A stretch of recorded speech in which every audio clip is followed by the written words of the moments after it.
نحمده ونصلي على رسوله الكريم اما بعد فاعوذ بالله من الشيطان الرجيم بسم اللہ الرحمن الرحیم فاتقوا النار التي پس ڈرو تم اس آگ سے وقودها الناس والحجارہ جس کا ایندھن ہوں گے لوگ اور پتھر، یعنی جس طرح اس میں انسان جلیں گے اسی طرح پتھر بھی جلیں گے، اور وہ آگ دنیا کی آگ سے 69 گنا زیادہ ہوگی۔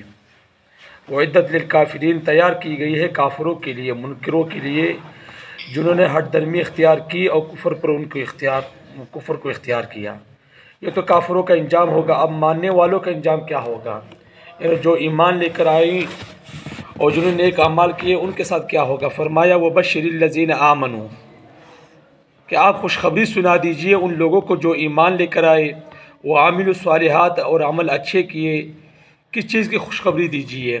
فرمایا ان لہم جنات، بے شک ان کے لیے ایسے باغات ہوں گے، تجری من تحتها الانہار، کہ بہتی ہوں گی ان کے نیچے نہریں، کلما رزقوا منها من ثمرۃ الرزق، جب بھی ان کو دیا جائے گا ان جنتوں میں پھلوں سے رزق، قالوا ھذا الذی، تو وہ کہیں گے یہ تو وہی رزق تھا کہ من قبل، جو اس سے پہلے ہمیں روزی دی گئی تھی، واتوا بہ متشابہا، یا اسی سے ملتا جلتا رزق۔ مثلا تیسرے دن جو پھل ملے گا اس کی شکل و صورت تو وہی ہوگی جو داخل ہونے کے بعد دوسرے دن ملے تھا، مگر ذائقہ الگ الگ ہوگا اس کا، اور لذت روز بروز بڑھتی جائے گی۔ پہلے دن کے پھل کا جو ذائقہ ہوگا دوسرے دن کا اس سے زیادہ ہوگا، تیسرے دن کا اس سے زیادہ ہوگا، اسی طرح روز بروز بڑھتا جائے گا۔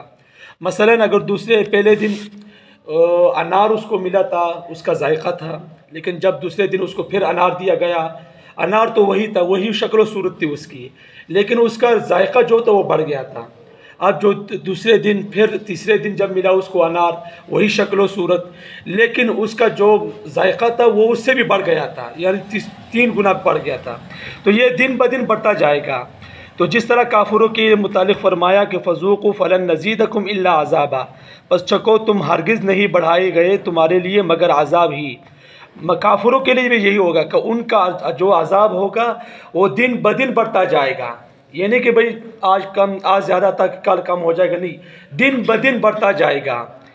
تو پھر مومنین کے لیے مزید فرمایا گیا، فرمایا وَلَهُمْ فِيهَا أَزْوَاجٌ مُطَهَّرَةٌ، کہ ان کے لیے ہوں گے ان جنتوں میں جوڑے پاکیزہ۔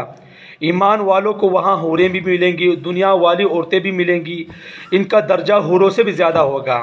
حدیث پاک میں آتا ہے کہ دنیا والی عورتوں کو حوریں کہیں گی کہ ہم جنت کی مخلوق ہیں، کوئی کستوری سے پیدا ہوئی ہوگی، کوئی عنبر سے، کوئی کافور سے، کوئی زعفران سے، اور تم دنیا کی مخلوق ہو، مٹی سے پیدا ہو چکی ہو، مگر تمہارا درجہ اور حسن ہمارے سے کیوں زیادہ ہے؟ اس کی کیا وجہ ہے؟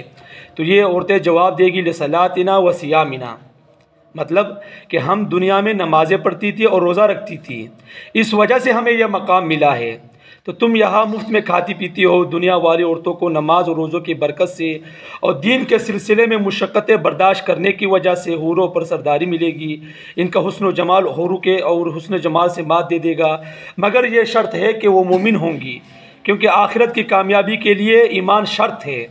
اللہ تعالیٰ نے اپنے فضل و مہربانی سے عورتوں کو سہولت فرمائی ہے، وہ اپنے ہی گھر میں نماز پڑھیں گی۔ مطلب یہ کہ جو عورتیں دنیا میں نمازیں پڑھتی تھی، روزہ رکھتی تھی، مشقتیں برداشت کرتی دین کے سلسلے میں، جس طرح کہ آج جو رمضان کا مہینہ ہے کہ دن بھر روزہ بھی رکھا ہوتا ہے لیکن کام کاج بھی کرتی رہتی ہے، تو یہ کس لیے؟ یہ آخرت کے لیے سب کچھ ہو رہا ہے، یہ کوئی یعنی کہ میرے لیے وہ آپ کے لیے نہیں ہو رہا، بلکہ یہ آخرت کے کام ہو رہے ہیں۔